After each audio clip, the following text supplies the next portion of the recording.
Ako po si Mayor Francis Zamora ng lungsod ng San Juan. Ako rin po ang presidente ng Metro Manila Council. Ang ibig sabihin niyan, ako po ang pinuno ng 17 mayors ng Metro Manila. At ako rin po ay Regional Peace and Order Council Chairman, kung saan mismo si Pangulong Ferdinand R. Marcos Jr. po ang nagtalaga sa atin. At ako po ay bumiyahe ng halos 6 na oras para dumating po rito sa Baler, sa lalawigan ng Aurora. Ngunit hindi po ako mag-isa bumiyahe dahil meron akong 2 kasama na papakilala ko po sa inyo. Una-una, ang ating konsihal po na isang dating PBA player, ang kid lighting ng PBA, Konsihal Paul Artadi, nandito po. At kung meron kayong Konsihal Santino Guerrero na artistahin, saan ba si Konsihal? Ayan, nako, nung nakita ko si Konsihal kagabi, sabi ko, pogi, nako. Pero may pambato rin kami. Sapagkat may konsehal po kaming GMA artist na papanood nyo sa Black Rider, si Hector. Yan, Konsehal Ervic Bihanre, nandito po. Bakit po kami nandito? Una sa lahat, para sa kalaman ninyo, kagabi sa bisa ng isang kasunduan na pinirmahan po natin kasama ni Mayor Ret Angara, Vice Mayor Pedro Ong at ang ating mga konsehal, ay tayo po ay ganap na magkapatid na. Ang Baler at ang San Juan ay pumirma po ng isang kasunduan kung saan tayo po ay sister LGUs na. Mahalaga po ito sapagkat, baka rin hindi nyo alam, nitong mga nakarang buwan, dumalaw po si Mayor Angara at ang inyong mga elected officials sa San Juan.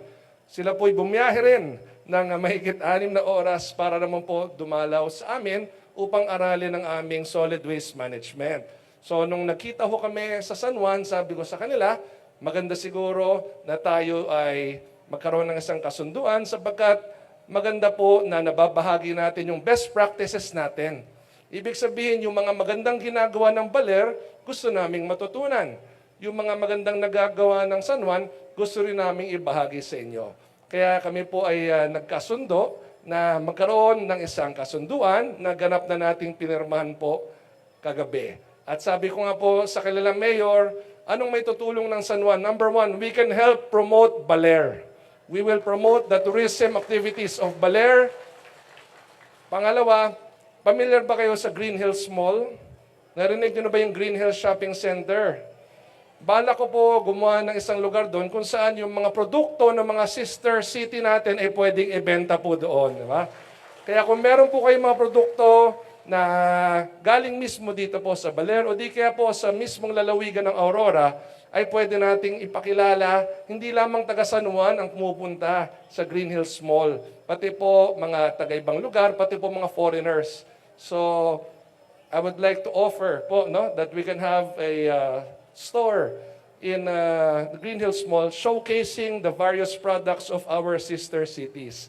At kasama na nga po dyan ang Baler. At ako po formal na rin pong lumapit sa kanilang mga kagalang-galang na Sangguniang Panlalawigan board members na sana po hindi lamang Baler ang maging kapatid namin, sana po ang buong lalawigan ng Aurora ay maging kapatid na rin po natin. At sila naman po ay umoo, kaya hinihintay ko na lang po sila naman ang dadalaw po sa San Juan. Alam niyo po, kinakwento ko kanina, 6 na oras kami bumiyahe. Ako mismo nagmaneho. Nung umabot na 4 na oras na po ako nagmamaneho, medyo nagutom po ako. Nung nagutom po kami, binagalang ko yung pagmamaneho. Nakita ko sa bandang kaliwa ko, ang daming tao. Lumapit akong konti, sabi ko mukhang masarap kumain dito. Nung nakita ko ano yung gusali, puninarya pala. Lumagpas po ako ng konti pa. Pagkalagpas ko, sa kanan, ang dami na namang tao. Pagtingin ko, naku, ospital naman. Nandun pala kami sa Pantabangan sa Nueva Ecija. At sa tapat ng ospital, may restaurant po ron kung saan kami kumain ng napakasarap na sisig at lechong kawali. Bago kami bumiyahe, papunta rito. Sabi ko sa restaurant, hindi ba to dinuguan galing sa Pinanarya? Hindi naman daw. So kami po ay nagpapasalamat sapagkat nabigyan po kami ng pagkakataon na maging kapatid ninyo. Isang karangalan pong makadating dito sa Baler. First time ko po, sa totoo lang. At excited po akong mag-swimming. Excited akong matuto ng surfing. Sino pwede magturo sa akin? Meron ba pwede magturo? Nakita ko po yung beach ninyo, napakaganda. Excited po akong ikutin ang inyong bayan. Kanina nga po sa pag-ikot namin sa inyong parada, sabi ko kay Congressman at kay Mayor, kahit buong araw nating ikutin po ang lugar na ito ay laban po kami sapagkat yan po naman ang maganda sa isang atleta. Kanina po ay nagsalita ang ating kaibigan, palakpakan natin Colonel Ariel Quirubin. Siya po ay tagalungsod ng San Juan, kaibigan po namin. He is the most bemedaled soldier in the history of the Armed Forces of the Philippines. At tunay na kinikilala, tinitingala po natin. So yung pagiging atleta po natin, malaking bagay yan sa pagiging mayor ko po. Alam niyo po, hindi ko po pinangarap maging mayor. Alam niyo ano pangarap ko nung bata ko? Maging PBA player. Sa totoo lang, honestly, ang aking ama, 1978 pa po, congressman na ho ng San Juan. Natapos siya 2022. Almost 44 years. Tumitigil lang siya kapag nag-9 years na, tapos babalik muli. Kaya hindi ko ho talaga pinangarap maging mayor. Nung bata ko, gusto ko maging PBA player.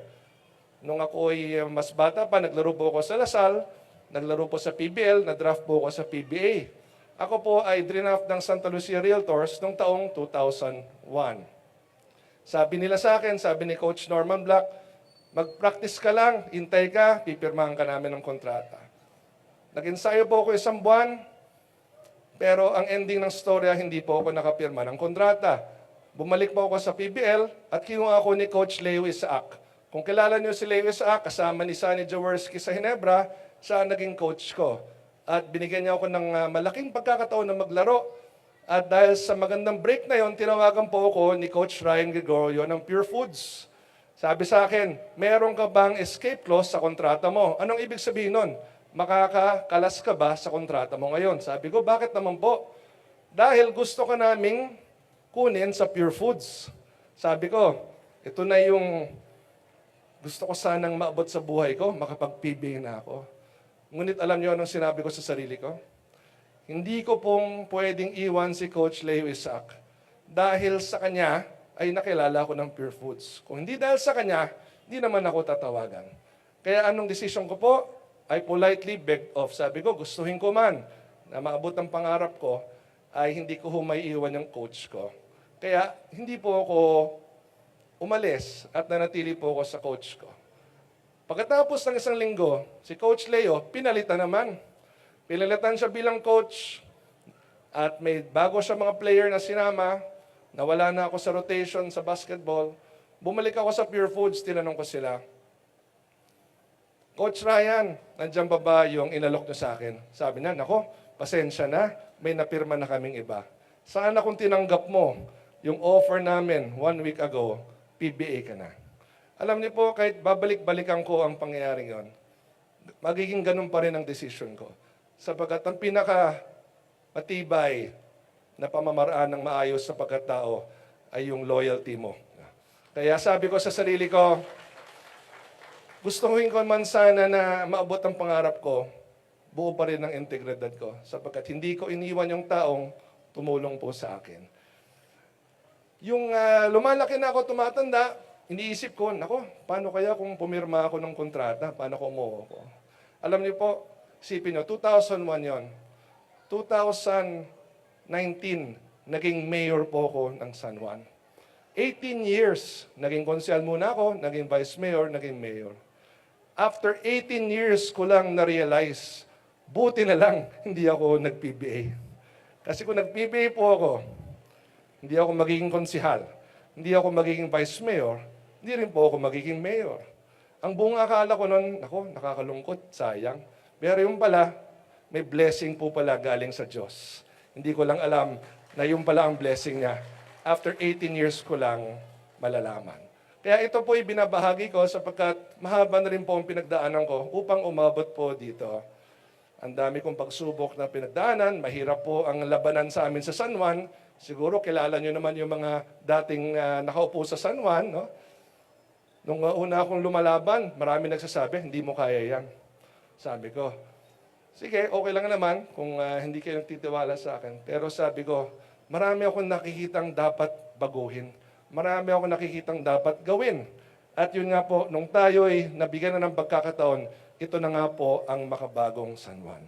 Kaya kanina nga po na nagsasalita si Mayor Ret, si Congressman Romel, gusto kong bahagi sa inyo. Malaking bagay po na ang congressman at ang mayor ay magkakasama at magkakakampi. Malaking bagay po yan. Bakit? Noong unang term ko po, 2019, ang congressman po ay yung ama ko. Nag-abot kami. Last term niya, first term ko. Ngayon naman po, kapatid ko ang congresswoman sa second term ko. Pag ang mayor at ang congressman, ang vice mayor, mga konsel ay magkakakampi, magkakasama, walang pipigil sa mga proyekto at programa. Yung mga pangarap natin sa bayan natin, magagawa natin. Gusto magpatayo ng basketball court, walang haharang. Gusto magpatayo ng barangay hall na malaki, walang haharang. Bagkus, nagtutulungan, nagsusuportahan. Dati kasi naranasan ko, nung vice mayor pa lang ako at congressman ng aking ama, dahil sa politika, nahaharang yung mga programa at proyekto ni congressman. Kahit na daang-daang milyon po ang nilalaan sa San Juan, hindi napapakinabangan dahil nahaharang dahil sa politika. Ngunit ngayon, sa San Juan, nararanasan namin yung makabagong San Juan na tinatawag dahil nga po nagtutulungan ang mayor at ang congressman. Gaya dito po sa Baler. Kaya yan ang napansin ko kanina nung nag-uusap pa yung dalawa. Nagbibiruan sila. Sinong mas matanda, sinong mas bata, sinong mas pogi. Diba? Pero ang pinakamaganda dyan, the mayor and the congressman are one. Working for Baler, working for Aurora. Gusto ko lang konting i-share din sa San Juan, nung panahon ng pandemic po, number 1 ang San Juan sa vaccination sa buong Pilipinas. We were number 1 in vaccination, bagamat sa San Juan po nagsimula ang first local transmission ng COVID sa bansa, kami rin po ang unang nakabalik sa normal. Kaya nabigyan po tayo ng pagkilala, tayo po ay nakatanggap ng Galing po Award for Best Pandemic Response. Tayo rin po ay nabigyan ng DLG ng award ng Best Education during the time of COVID. Sapagkat sa San Juan, pasensya na boss, medyo magkakwento lang po ako. Sa San Juan, kada public school student namin, 1:1 kada tablet po yan. So all our public school students have tablets. All our public school students have fiber optic internet connection in their classrooms and in their houses. At meron pa ho tayong mga smart TVs sa ating mga silid-aralan. Ang ating mga barangay hall po, mga basketball court, wooden covered basketball court, mga kahoy po yan. Pati ang barangay courts po namin ay wooden covered basketball court din. At itong kamakailan lamang, namahagi po tayo ng 13,000 libreng sapatos sa lahat ng public school students po natin. These are examples of what can be done. Basta si mayor at si congressman, mga konsihal, siyempre malaking bagay si gobernador at ang mga bukal, si vice-gobernador, kung magkakasama at magkakakampi. Kaya yun ang onti kong gustong ibahagi po sa inyo sa araw na ito. Tayo rin po ang meron pinakamababang crime volume sa Metro Manila at tayo rin po ang lungsod sa Metro Manila kung saan 100% ng barangays ay drug cleared na. So these are things I can share with you how to drug clear all our barangays. Dahil ang baba po ng crime rate sa San Juan, mas maraming negosyong namumuhunan, masaya po ang aming mga mamamayan. Kaya muli, tanggapin niyo po ang aking taus-pusong pasasalamat sa inyo pong pag-imbita sa amin dito.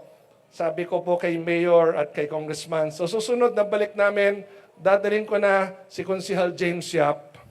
Dadalhin ko si Konsihal James Yap, si Konsihal Don Aliado, sapagat makakabuo na kami ng first 5 namin. Point guard, Paul Artadi. Shooting guard, James Yap. Small forward, Ervic Bihandre. Power forward, Francis Zamora. Center, Don Aliado.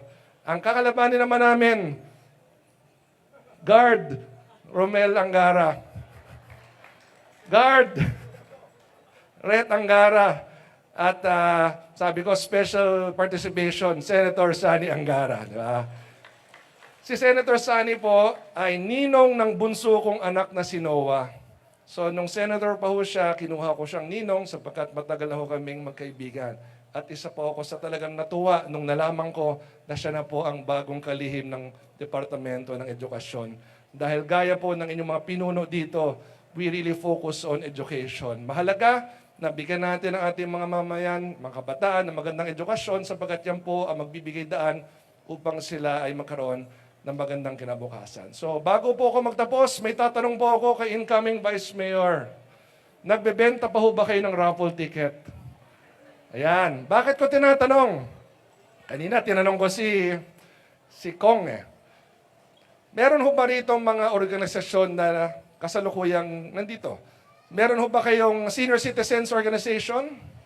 Taas po ang kamay ng mga miyembro ng Senior Citizens. Okay, may OSCA kayo, di ba? Office of Senior Citizens Affairs. O, sige. May PWD organization po ba dito ngayon? Nandito ho ngayon? O, sige. Pangalawa. Pangatlo, meron daw pong kooperatiba ang ating munisipyo. Tama po ba? So may cooperative. 3 na yon. Liga ng Barangay. Nandito? O, 4 na. Sige. SK. Nandito ba? May SK ba? Nandito si SK. 5. O, sige. So we have 5 organizations, tama po. Senior Citizens, PWD, yung Kooperatiba, Liga ng Barangay, SK. Tama po, no? 5. So, Vice Lian, gusto ko sanang bumili ng 30,000 pesos worth ng tickets po. Okay? 30,000 worth of tickets means 300 tickets. Pakisulat po sa 300 tickets na yan ang pangalan Francis Zamora. Pero pag manalo ang ticket ko ng 1 million pesos, paghati-hatian ninyong 5 organisasyon yon. Okay? So kung ako swertehin at manalo ng 1 million pesos, ilalaan po natin yung 200,000 pesos para sa OSCA, 200,000 pesos para sa SK, 200,000 pesos para sa Liga ng Barangay, 200,000 pesos para sa kooperatiba, at ganoon din po sa PWDs natin. Okay? So, yan po yung munting tulong ko po sa inyong raffle draw mamaya at naway manalo. 300 tickets. Baka may tsamba sa buhay, di ba? Maraming salamat. Happy Fiesta, Baler! Mabuhay po ang bawat isa.